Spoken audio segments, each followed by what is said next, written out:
Welcome to G3 media. ముందుగా headlines చూద్దాం. రిజర్వేషన్ల ఉపవర్గీకరణపై రాష్ట్రాలకు అధికారం ఉంటుందన్న సుప్రీంకోర్టు. విద్యా ఉద్యోగాల్లో రిజర్వేషన్ల ఉపవర్గీకరణ సమంజసమేనని వెల్లడి. 30 ఏళ్ల పోరాటానికి దక్కిన ఫలితమిదని సుప్రీం తీర్పుపై మందకృష్ణ భావోద్వేగం. శ్రీశైలంలో ముఖ్యమంత్రి చంద్రబాబు మల్లన్న ఆలయంలో పూర్ణకుంభ స్వాగతం. స్వామివారికి ప్రత్యేక పూజలు చేసిన చంద్రబాబు. అనంతరం కృష్ణానదికి శాస్త్రోక్తంగా పూజా కార్యక్రమాలు.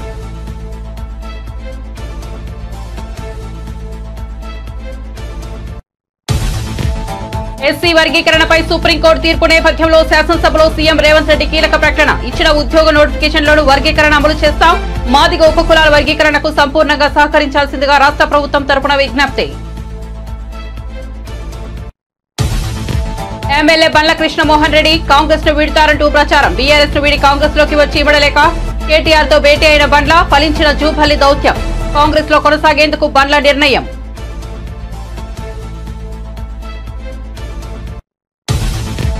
సీఎం ఛాంబర్ వద్ద బీఆర్ఎస్ ఎమ్మెల్యేల నిరసన. కేటీఆర్ హరీష్ రావు అరెస్ట్. సభ్యులకు క్షమాపణలు చెప్పాలని సీఎం ఛాంబర్ వద్ద నినాదాలు.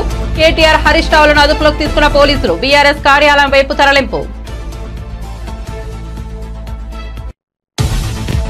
శ్రీశైలం పర్యటన అనంతరం ఉమ్మడి అనంతపురం జిల్లాకు వెళ్లిన సీఎం. గుండుమల గ్రామంలో స్వయంగా పెన్షన్లు పంపిణీ చేసిన సీఎం చంద్రబాబు. వారి సమస్యల పట్ల సానుకూల స్పందన.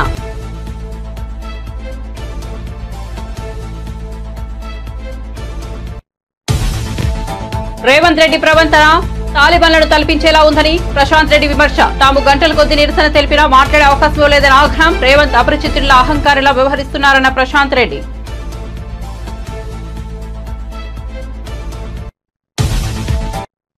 ఇక వార్త వివరాల్లోకి వెళ్తే ఎస్సీ ఎస్టీ కులాల రిజర్వేషన్ల ఉపవర్గీకరణపై దేశ అత్యున్నత న్యాయస్థానం సుప్రీంకోర్టు కీలక తీర్పు వెలువరించింది. రిజర్వేషన్ల ఉపవర్గీకరణ చేసేందుకు రాష్ట్ర ప్రభుత్వాలకు అధికారం ఉందంటూ తన తీర్పులో స్పష్టం చేసింది. విద్యా ఉద్యోగాల్లో ఎస్సీ ఎస్టీ రిజర్వేషన్ల ఉపవర్గీకరణ సమంజసమేనని ఉద్ఘాటించింది. ఎస్సీ ఎస్టీ రిజర్వేషన్ల ఉపవర్గీకరణ చేసే అధికారం రాష్ట్రాలకు లేదంటూ 2004లో ఇచ్చిన తీర్పును సుప్రీంకోర్టు ప్రధాన న్యాయమూర్తి జస్టిస్ డివై చంద్రచూడ్ నేతృత్వంలోని రాజ్యాంగ ధర్మాసనం పక్కన పెట్టేది. రాష్ట్ర ప్రభుత్వాలు ఉపవర్గీకరణ చేయకూడదంటూ ఇచ్చిన నాటి తీర్పును కొట్టివేసింది. ఈ మేరకు సీజేఐ డివై చంద్రచూడ్ నేతృత్వంలో 7 సభ్యుల రాజ్యాంగ ధర్మాసనం 6-7 మెజార్టీతో తీర్పు వెలువరించింది. ఏపీ ముఖ్యమంత్రి చంద్రబాబు శ్రీశైలం పర్యటనలో భాగంగా ప్రాజెక్టును సందర్శించారు. పరవళ్లు తొక్కుతున్న కృష్ణమ్మకు జలహారతి పట్టారు. కృష్ణానదికి శాస్త్రోక్తంగా పూజా కార్యక్రమాలు నిర్వహించారు. అంతకుముందు శ్రీశైలంలో కొలువు తీరిన బ్రహ్మరాంబిక మల్లికార్జున స్వామివారిని చంద్రబాబు దర్శించుకున్నారు. మల్లన్నకు ప్రత్యేక పూజలు నిర్వహించారు. ఆలయానికి వచ్చిన ముఖ్యమంత్రికి అర్చకులు సంప్రదాయబద్దంగా పూర్ణకుంభ స్వాగతం పలికారు. దర్శనం అనంతరం చంద్రబాబుకు తీర్థ ప్రసాదాలు అందజేశారు. కృష్ణానదికి జలహారతి ఇచ్చిన అనంతరం చంద్రబాబు సాగునీటి వినియోగదారులతో సమావేశమయ్యారు.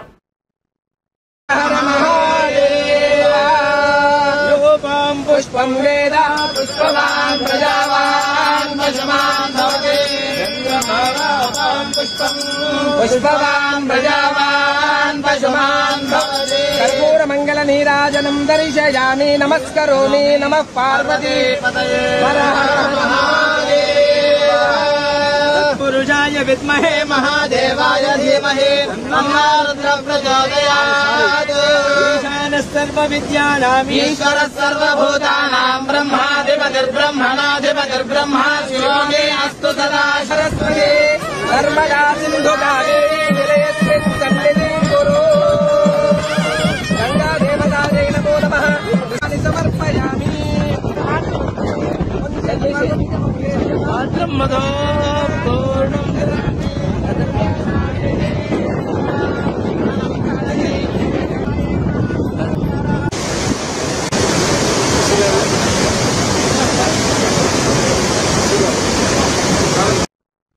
మాజీ ముఖ్యమంత్రి వైసీపీ జాతీయ అధ్యక్షుడు జగన్ ను విశాఖపట్నంకు చెందిన వైసీపీ కార్పొరేటర్లు, పార్టీ నేతలు, రాష్ట్ర వ్యాప్తంగా ఉన్న వైసీపీ కార్యకర్తలు కలిశారు.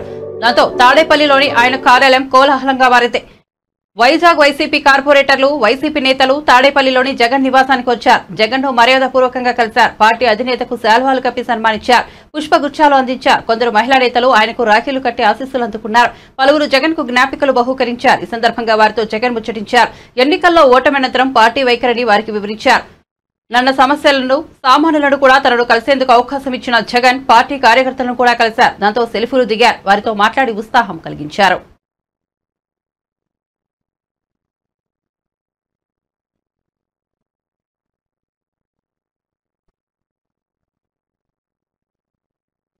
ఏపీ ముఖ్యమంత్రి చంద్రబాబు శ్రీశైలం పర్యటన ముగిసిన అనంతరం ఉమ్మడి అనంతపురం జిల్లా మడకశిర మండలం గుండుమల గ్రామానికి వెళ్లారు. అక్కడ ఎన్టీఆర్ భరోసా సామాజిక పెన్షన్ల పంపిణీ ప్రక్రియలో స్వయంగా పాల్గొన్నారు.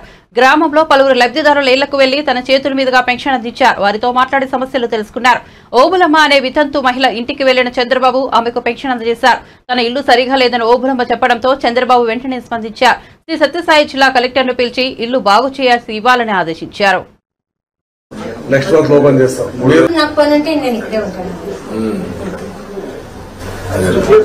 గవర్నమెంట్ ఫ్యాక్టరీ మరోసారి open Indian designs next month open చేస్తాం. మీరున్నప్పుడే పర్మిషన్ అంతా ఇచ్చిండ్రు. 5 ఏళ్ళు డబ్బులు డిమాండ్ చేసి ఎమ్మెల్యే ఓపెన్ చేపిస్తారు. మేము పోయి కలిసి ఓపెన్ చేపిస్తాం. Indian government factory sir, Indian design. Javed అని మీకు బాగా close. Indian designs garments limited.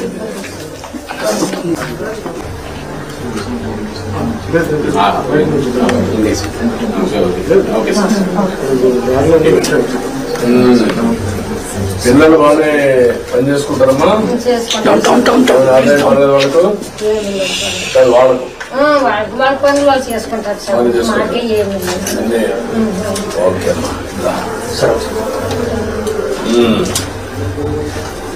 Okay okay చెల్లమ్మా. ఇల్లు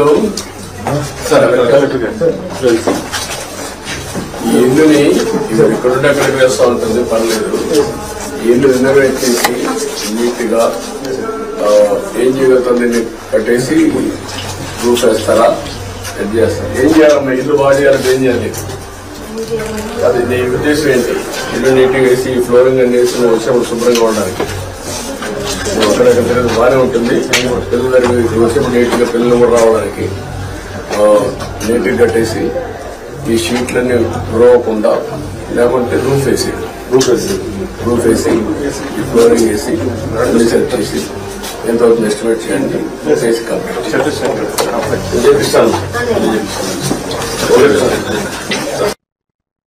ఎస్సీ వర్గీకరణపై సుప్రీంకోర్టు ఇచ్చిన తీర్పును స్వాగతిస్తున్నామని ఏపీ సీఎం చంద్రబాబు తెలిపారు. కర్నూలు జిల్లా సున్నిపేటలో నిర్వహించిన మన నీరు మన సంపద కార్యక్రమంలో ఆయన మాట్లాడుతూ సుప్రీం తీర్పుపై స్పందించారు. సామాజిక న్యాయం దామాసా ప్రకారం ప్రతి వర్గానికి న్యాయం చేయడం టీడీపీ సిద్ధాంతం. గతంలో వర్గీకరణకు సంబంధించి ఏబీసీడీలుగా కేటగిరీ తీసుకొచ్చారు. అందరికీ న్యాయం చేయాలి. ఎన్నికల్లో టికెట్ల కేటాయింపు కూడా అలాగే చేశామన్నారు. ఈ ప్రభుత్వం అందరిది, మీ అందరి వాడిగా ఉంటానని చంద్రబాబు తెలిపారు. సబబని ఒక నిర్ణయం చేశారు. నేను ఎప్పుడూ మీరు ఒక విషయం గుర్తుపెట్టుకోవాలి. ఈ రోజు నేను చెప్పడం కాదు, సామాజిక న్యాయం తెలుగుదేశం పార్టీ సిద్ధాంతం. ఒకరిని కాదు, అందరికీ న్యాయం జరగాలి. అందుకే 96-97లో రామచంద్రరావు కమిషన్ వేసి ఆర్థిక పరిస్థితులను అధ్యయనం చేసిన తర్వాత ఏబిసిడి కేటగరైజేషన్ నేనే తీసుకొచ్చా. తర్వాత అది డిఫరెంట్ కోర్ట్స్లో ఛాలెంజ్ అయ్యి ఇప్పటి వరకు అనేక విధాలుగా ముందుకు పోయి ఈరోజు దాన్ని 7 జడ్జెస్ బెంచి ధృవీకరించారు, దాన్ని కూడా ఆమోదించారు. నేను ఒకటే మీ అందరినీ కోరుతున్నాను, జనాభా దామాషా ప్రకారం ప్రతి కులానికి, ప్రతి మతానికి, ప్రతి వర్గానికి న్యాయం చేయడం తెలుగుదేశం పార్టీ సిద్ధాంతం అని కూడా మీకు తెలియజేస్తున్నా.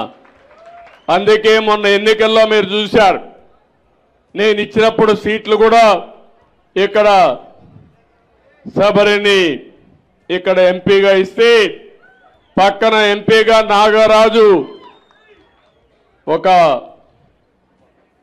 కురబ కమ్యూనిటీకి సంబంధించిన వ్యక్తిని ఇచ్చాం. పక్కన అదే మార్గ అనంతపూర్లో ఒక బోయ వాల్మీకి కమ్యూనిటీకి ఎంపీ ఇచ్చాం. ఎక్కడికక్కడ అదే మారిగా నంద్యాల్లో ఫరూక్ గారికి ఆ రోజు ఎమ్మెల్యేగా ఇచ్చాం, ఇప్పుడు మంత్రిగా చేశాం. సామాజిక న్యాయం జరగాలి, అన్ని వర్గాలకు న్యాయం జరగాలి. ఈ ప్రభుత్వం అందరిది, నేను మీ అందరి వాడిగా ఉంటాను, శాశ్వతంగా అదే చేస్తాను. ఎక్కడ పేదవాడుంటే అక్కడ ఉంటాను. అందుకే నేను ఒక మాట మాట్లాడాను, 0 పావర్టీ అన్నాను.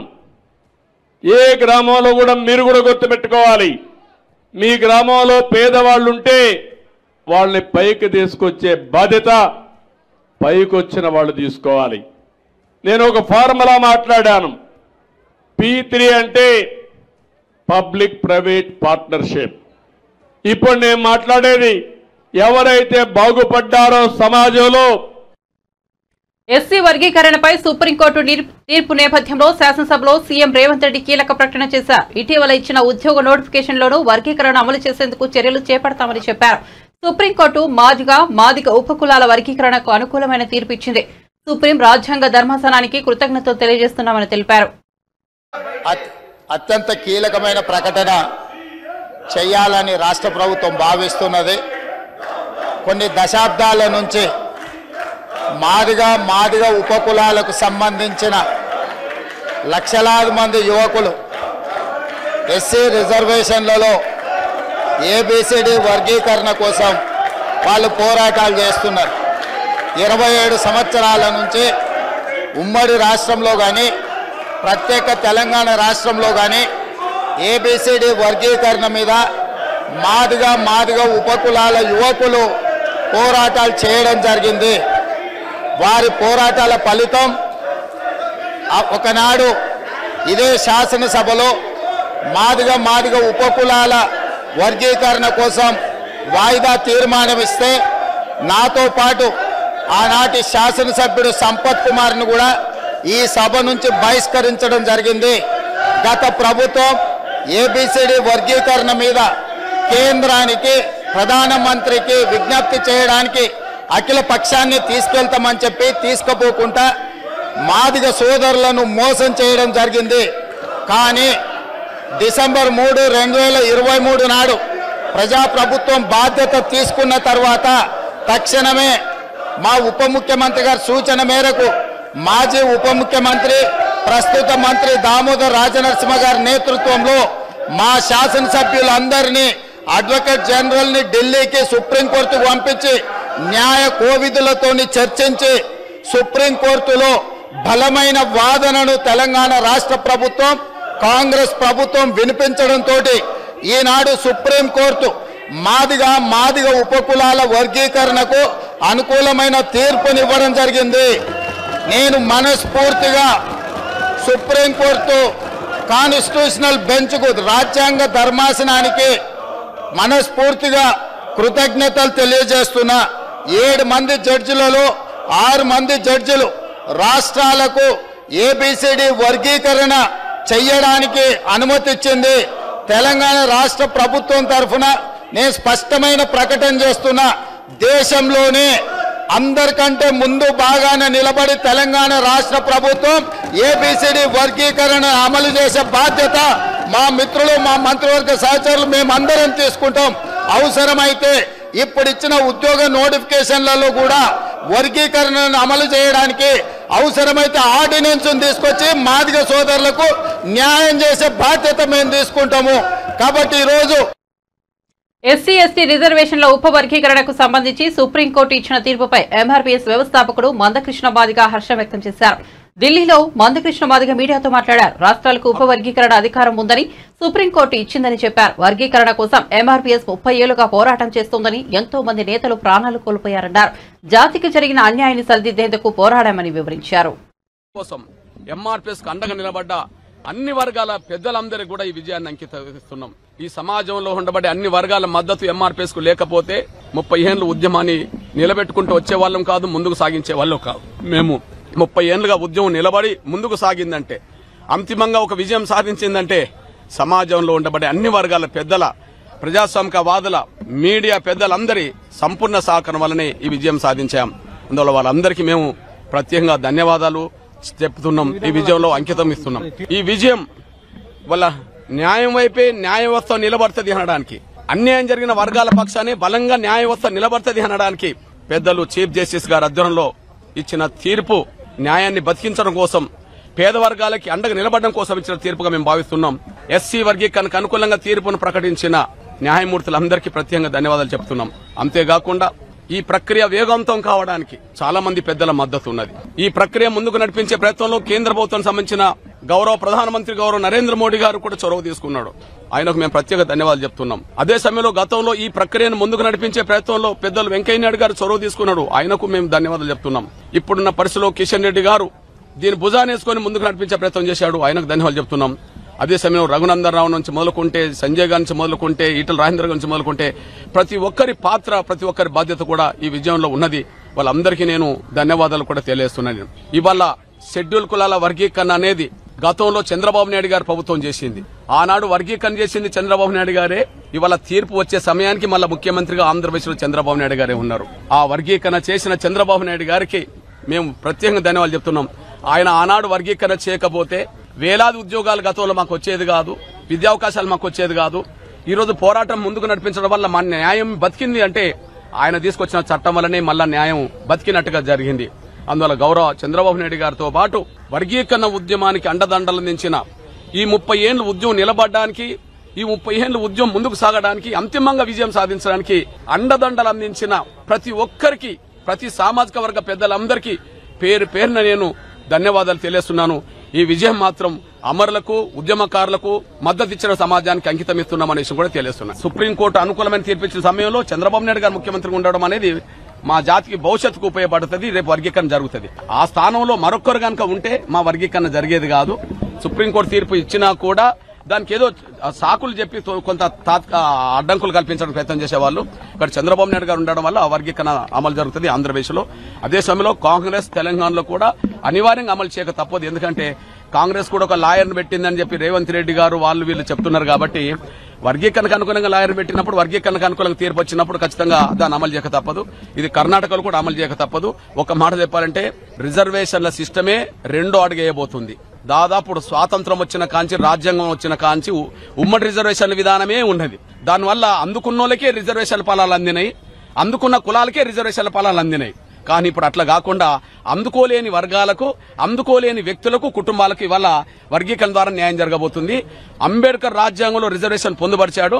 కానీ దాన్ని ముందుకు నడిపించే విషయంలో మాత్రం వర్గీకరణ ప్రక్రియను ఎంఆర్పీఎస్ ముందుకు నడిపించిందనే విషయం కూడా గుర్తు చేస్తున్నాను. వర్గీకరణ ప్రక్రియను వేగవంతం చేయడమే ప్రభుత్వాల మీద ఉన్న పని. అదే సమయంలో ఇక వర్గీకరణ ప్రక్రియకు సంబంధించిన అన్ని చర్యలు చేసేంత వరకు ఖచ్చితంగా ఆంధ్రప్రదేశ్లో గానీ లేదా తెలంగాణలో గానీ ఎక్కడ గానీ ఉద్యోగ నియామకాలు వెంటనే చేపట్టరాదని, ఖచ్చితంగా వర్గీకరణ సంబంధిత జీవోలు వచ్చిన తర్వాత మాత్రమే, మార్గనిర్దేశక సూత్రాలు వచ్చిన తర్వాత మాత్రమే నోటిఫికేషన్లు అనేది జారీ చేయాలని చెప్పి నేను విజ్ఞప్తి చేస్తున్నాను. ఏదైతే విద్యా సంస్థలు ఇంకా ప్రారంభం కాలేదో వాటిని అమలు చేయక తప్పదు. అమలు జరిగిన దాని గురించి కాదు కానీ అమలు జరగాల్సిన చోట మాత్రం అమలు చేయాల్సిందే. ఇప్పుడు నోటిఫికేషన్లను కూడా సరి చేసుకోవాల్సిన అవసరం ఉన్నది. ఎందుకంటే 30 ఏళ్ల పోరాటం, అన్యాయం జరిగిందనేది న్యాయ వ్యవస్థ కూడా అంగీకరించింది కనుక మళ్లీ వర్గీకరణ ప్రక్రియను వెంటనే అమలు చేయకపోతే మన న్యాయాన్ని మళ్ళీ అమలు చేసినట్టు కాకుండా పోతుంది, మళ్ళీ మాకు అన్యాయం జరుగుతుంది. కాబట్టి నోటిఫికేషన్లు కూడా అవసరం కూడా వెనుకకు తీసుకొని మళ్లీ రీనోటిఫికేషన్లు కూడా ఇచ్చి వర్గీకరణ ద్వారానే రీనోటిఫికేషన్ ఇవ్వాలని చెప్పి నేను అప్పీల్ చేస్తున్నాను. 2004 నుంచే వర్గీకరణ అమలు. గద్వాల ఎమ్మెల్యే బండ్ల కృష్ణమోహన్ రెడ్డితో మంత్రి జూపల్లి కృష్ణారావు భేటీ కావడం తెలంగాణ రాజకీయ వర్గాల్లో హాట్ టాపిక్ అయింది. అసెంబ్లీ ఎన్నికల్లో బీఆర్ఎస్ నుండి గద్వాల ఎమ్మెల్యేగా గెలుపొందిన బండ్ల కృష్ణమోహన్ రెడ్డి అనంతరం సీఎం రేవంత్ రెడ్డి సమక్షంలో కాంగ్రెస్ పార్టీలో చేరారు. అయితే కృష్ణమోహన్ రెడ్డి కాంగ్రెస్ పార్టీలో చేరడాన్ని ఆ నియోజకవర్గ నేతలు బహిరంగంగానే వ్యతిరేకించారు. కాంగ్రెస్ నేతలతో సమన్వయం కుదరకపోవడం, పార్టీ అధిష్టానం సయోధ్య ప్రయత్నాలు చేయకపోవడం తదితర కారణాలతో ఆయన కొంతకాలంగా అసంతృప్తితోనే కాంగ్రెస్ లో కొనసాగుతున్నారని టాక్ నడిచింది. ఇటీవల ఆయన బీఆర్ఎస్ వర్కింగ్ ప్రెసిడెంట్ కేటీఆర్ తో భేటీ కావడంతో మళ్లీ పార్టీ మారతారనే ప్రచారం జరుగుతోంది. కాంగ్రెస్ పార్టీ నేతలకు అందుబాటులో లేకుండా గత 2 రోజులుగా ఆయన అజ్ఞాతంలో ఉండటంతో బండ్ల కృష్ణమోహన్ రెడ్డి వ్యవహారం రాజకీయంగా చర్చనీయాంశంగా మారింది. పేపర్లలో రకరకాల వార్తలు వస్తుండటంతో ఏంటిది అని తెలుసుకోవడానికి రావడం జరిగింది. జ్వరం వచ్చినట్టు కూడా చెప్పడం జరిగింది, జరుగుతుంది పరామర్శ జరిగింది. ఏంటిదంటే అసెంబ్లీలో కారిడార్లో పాత సంబంధాలు కాబట్టి టీఆర్ఎస్ కలిసినప్పుడు మామూలుగా పలకరించుకోవడం, పరామర్శించుకోవడం అనేది ఒక లక్షణం, అంతే తప్ప ఏమీ లేదు. ఇవన్నీ కూడా ఊహాగానాలు, తప్పుడు ప్రచారం తప్ప ఇవన్నీ అటువంటి ఏమీ లేదని కూడా స్పష్టంగా చెప్పడం జరిగింది. అంతే తప్ప వేరేమీ లేదు. సో రావడం జరిగింది, కలవడం జరిగింది, మంచిగా టిఫిన్ పెట్టినారు. తర్వాత మరలా ఇంకో ప్రధాన ఇష్యూ ఏంటంటే ఈ సాగునీటికి సంబంధించి గద్వాల నియోజకవర్గానికి సంబంధించి సాగుకు సంబంధించి ఈ రేలంపాడు రిజర్వాయర్ ఏతుందో వాస్తవంగా 4 TMCల కెపాసిటీ తోటి దాన్ని నిర్మాణం చేస్తారు. సరే రకరకాల కారణాలు ఏ జరిగిందో దాని అంటే కంప్లీట్ గా లీకేజ్ రావడం, సీపేజ్ రావడం, దాని మూలంగా 2 TMCల కంటే అసలు నింపే పరిస్థితి లేదు. ఇప్పుడు మొత్తం కంప్లీట్ చాలా చోట్ల విపరీతంగా డ్యామేజ్ అయ్యి అది మొత్తం లీకేజ్ అవుతా ఉంది. అసలు అది ఏమైనా జరిగితే ఉంటుందా జరిగితే అనేటువంటి పరిస్థితిలో ఉండేది. సో దాన్ని అంటే రైతాంగం కోసం దాన్ని సరి చేసే కార్యక్రమం కావచ్చు, అవకాశం ఉంటే దాన్ని పెంచే కార్యక్రమం కావచ్చు, రకరకాల ఇరిగేషన్ ఇన్స్టిట్యూట్స్ ఉన్నవి. ఈ యొక్క రైతాంగానికి సంబంధించి సాగునీటికి సంబంధించి పెండింగ్ వర్క్స్ ఏవైతున్నాయో వాటన్నింటిని కూడా వీలైనంత త్వరగా వాటిని పూర్తి చేసే కార్యక్రమం చేసి రైతులు మేలు చేసే కార్యక్రమం జరుగుతుంది. ఎందుకంటే ఏమీ లేదు. Thank you. గద్వాల ఎమ్మెల్యే ఏదైతే పార్టీ చేంజ్ చేయడని రకరకాల కథనాలు ఏవైతే వస్తున్నాయో ఆ కథనాలన్నీ కూడా వాస్తవాలు కాదని చెప్పేసి అపోహలను నివృత్తి చేయడానికే ఇక్కడికి రావడం జరిగింది. కృష్ణమోహన్ కూడా చాలా స్పష్టంగా చెప్పడం జరిగింది. ఈ నియోజకవర్గ అభివృద్ధిలో భాగస్వాములు కావాలని, ఈ నియోజకవర్గాన్ని అభివృద్ధి చేసుకోవాలనే లక్ష్యంతోనే నేను కాంగ్రెస్ పార్టీలో చేరడం జరిగిందని చెప్పింది. కాబట్టి తెలంగాణ అసెంబ్లీలో ముఖ్యమంత్రి ఛాంబర్ ఎంట్రన్స్ వద్ద ఆందోళన చేసిన బీఆర్ఎస్ ఎమ్మెల్యేలను పోలీసులు అదుపులోకి తీసుకున్నారు. సీఎం రేవంత్ రెడ్డి, ఉప ముఖ్యమంత్రి మల్లుభట్టి విక్రమార్క సబితా ఇంద్రారెడ్డిపై చేసిన వ్యాఖ్యలను నిరసిస్తూ వారు సీఎం ఛాంబర్ వద్ద ఆందోళనకు దిగారు. సబితకు ముఖ్యమంత్రి క్షమాపణ చెప్పాలని వారు డిమాండ్ చేశారు. ఈ ఆందోళనలో BRS working president KTR, Siddipet MLA Harish Rao తదితరులు పాల్గొన్నారు. కేటీఆర్ సహా ఎమ్మెల్యేలను అసెంబ్లీ మార్షల్స్ బలవంతంగా బయటకు తీసుకొచ్చారు. పోలీసులు వారిని అరెస్ట్ చేసి బీఆర్ఎస్ భవన్ వైపు తీసుకెళ్లారు. పోలీసులు అరెస్ట్ చేసిన అనంతరం కేటీఆర్ మాట్లాడుతూ ఈ ముఖ్యమంత్రి తెలంగాణ ఆడబిడ్డలకు క్షమాపణ చెప్పే వరకు వదిలిపెట్టే ప్రసక్తే లేదన్నారు. మహిళా శాసనసభ్యుల పట్ల అనుచితంగా అగౌరవంగా మాట్లాడారని ఆగ్రహం వ్యక్తం చేశారు. క్షమాపణ చెప్పేదాకా వదిలిపెట్టాం. సీఎం సీఎం సీఎం సీఎం ముఖ్యమంత్రి వెంటనే క్షమాపణ చెప్పాలి తెలంగాణ మహిళా లోకానికి.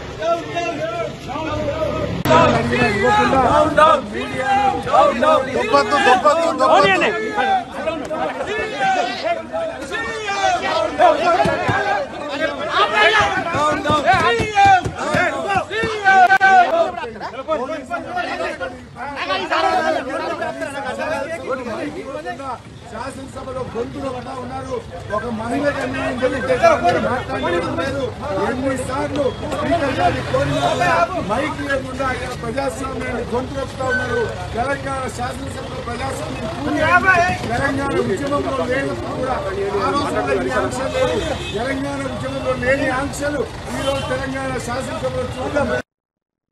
బీఆర్ఎస్ మహిళా ఎమ్మెల్యేల పట్ల సీఎం రేవంత్ రెడ్డి ప్రవర్తన తాలిబాన్లను తలపించేలా ఉందని బీఆర్ఎస్ ఎమ్మెల్యే మాజీ మంత్రి వేముల ప్రశాంత్ రెడ్డి ఆగ్రహం వ్యక్తం చేశారు.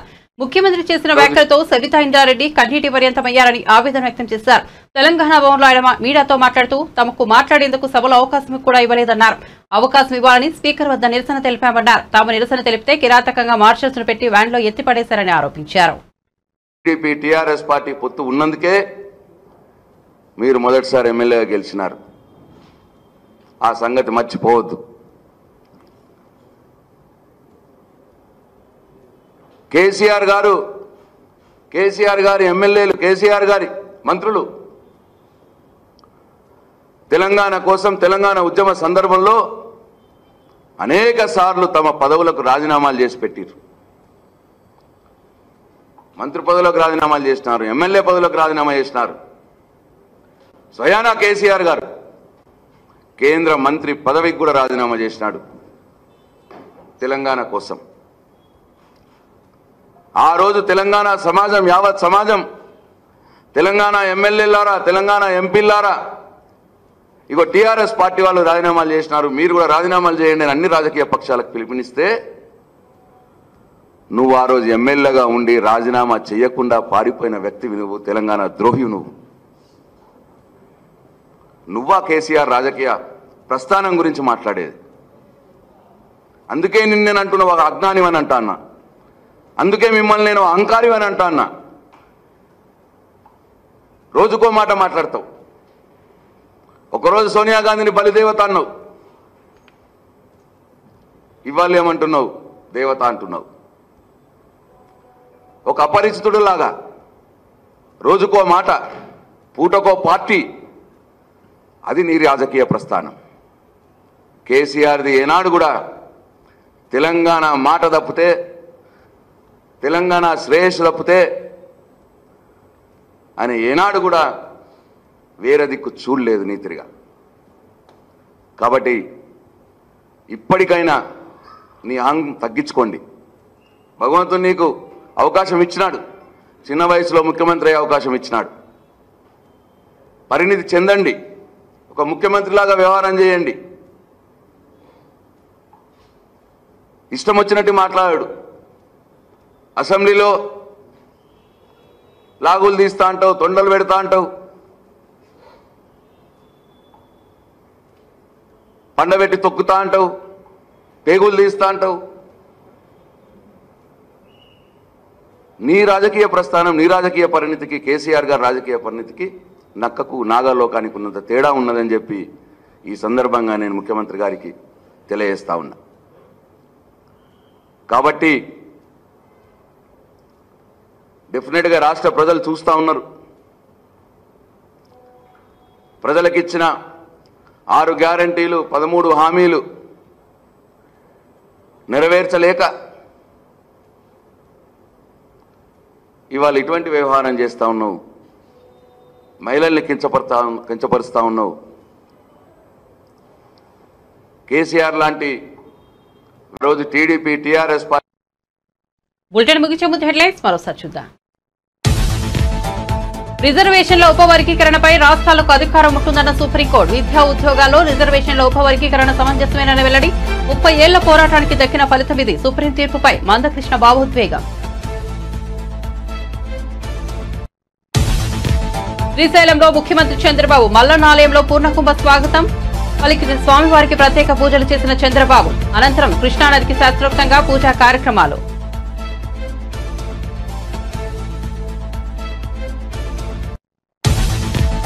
ఎస్సీ వర్గీకరణపై సుప్రీంకోర్టు తీర్పు నేపథ్యంలో శాసనసభలో సీఎం రేవంత్ రెడ్డి కీలక ప్రకటన. ఇచ్చిన ఉద్యోగ నోటిఫికేషన్లోనూ వర్గీకరణ అమలు చేస్తాం. మాదికల ఉపకులాల వర్గీకరణకు సంపూర్ణంగా సహకరించాల్సిందని రాష్ట్ర ప్రభుత్వం తరపున విజ్ఞప్తి. ఎమ్మెల్యే బండ్ల కృష్ణమోహన్ రెడ్డి కాంగ్రెస్ ను వీడతారంటూ ప్రచారం. బీఆర్ఎస్ ను వీడి కాంగ్రెస్ లోకి వచ్చి విడలేక కేటీఆర్ తో భేటీ అయిన బండ్ల ఫలించిన జూపల్లి దౌత్యం. కాంగ్రెస్ లో కొనసాగేందుకు బండ్ల నిర్ణయం.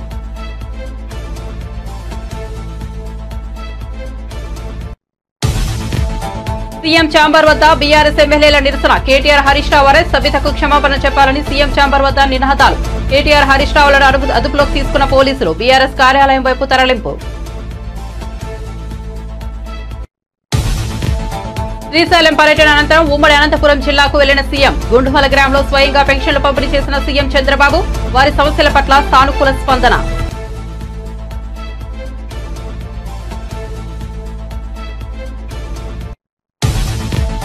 రేవంత్ రెడ్డి ప్రవర్తన తాలిబాన్లను తలపించేలా ఉందని ప్రశాంత్ రెడ్డి విమర్శ. తాము గంటల కొద్ది నిరసన తెలిపినా మాట్లాడే అవకాశం ఇవ్వలేదని ఆగ్రహం.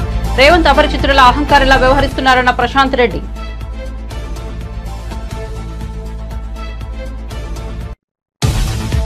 మరిన్ని అప్డేట్స్ కోసం చూస్తూనే ఉండండి G3 మీడియా.